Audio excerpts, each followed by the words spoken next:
It was amazing. It was really beautiful to see that. Well, somebody else who will support him is head coach Billy Donovan in his second season. I'm also excited to see how he does as he became so comfortable last year in the playoffs. He was an incredible head coach for this organization. It was so much fun to see him grow throughout the season, and I'm sure he's excited for his second season as well. Let's hear from him now as Billy Donovan is talking to all of the media here at Media Day.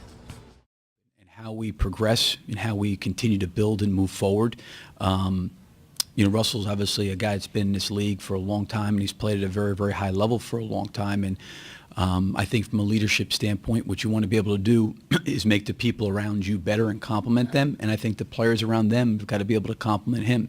So I think developing and building an identity, a system, a style of play that we can kind of continue to work towards during the course of the year.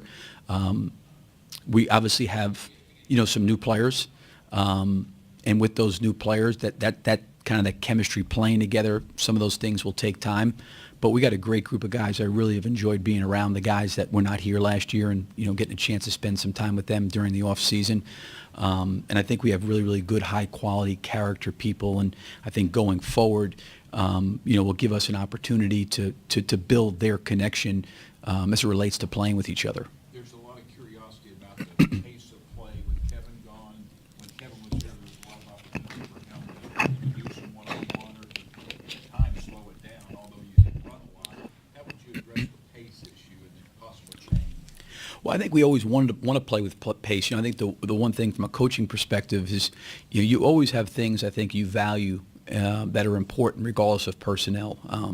We would like to pushed the pace and the tempo. I think last year in transition, we were one of the better teams in terms of efficiency. Hopefully that can continue and that can become part of our identity in terms of how we play. But I think because of the speed and the quickness and the athleticism of the group, I really believe we can be a very good running team. Coach, against Victor last year, what do you see him bringing to this program? Well, this is probably one of these recruiting situations when he was in high school playing the power forward spot. I recruited Victor a little bit, and he'll tell you I made a mistake because I didn't offer him a scholarship. It probably was a huge mistake. But I think the thing with Victor is he's a great guy. He's obviously played a lot since his rookie year in Orlando. I think Victor is looking to try to come in and contribute and help any way he can. Certainly the thing that jumps out at you right away is just his motor, his energy, and the way he competes. And I think defensively he's a guy in the backcourt that gives us a really, really another solid perimeter and defender. And I think his game offensively, just being in the league and playing as much as he's had the opportunity to play early on in his career, he's continued to develop and evolve as an offensive player. Billy, obviously. Starters from last year's team. What are you looking for in your starting lineup as you go through training camp? Well, one of the things I want to do is not necessarily pass any judgment on anybody, because some of these guys I have not coached before and I've seen them on tape, but how they fit in and how they all complement each other. So the one thing I do like is I think we have flexibility. I think we have length and size and physicality in our front court. I do think that we can, with the way Andre has evolved as a player, is maybe do some different things with him in terms of size lineups, his flexibility.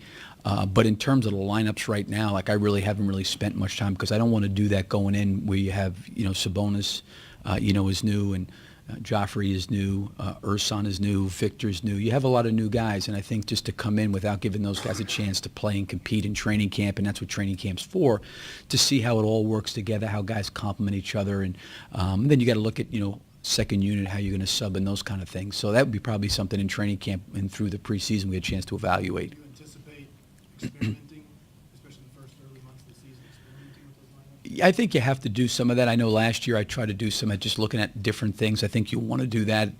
But with that group, you want to certainly, when you do that, play to an identity. But I think you'd want to at least feel like as a coach you're exhausting the whole roster and looking at a lot of different things and keeping guys engaged. And I really believe in the process of going through a season, everybody plays a really important role in different points in time in the year. And I think being able to keep guys engaged, and I think I made a comment last year, about a Nick Collison or an Anthony Morrow. Like, I always respected and admired their ability to stay ready, maybe when they weren't playing for a period of time, and then they got injected back in there. So I think keeping the roster in terms of the flexibility of, looking at different things. And I'm sure it's all going to change, from here to there. There's things that we changed, last year, in terms of rotations and substitutions. I mean, our starting lineup played pretty consistent, but just, trying to look at different lineups and different things. And, we'll have to do some of that through the preseason and do that maybe some inside the year just to see if we can get a full complement of guys playing together and how that looks.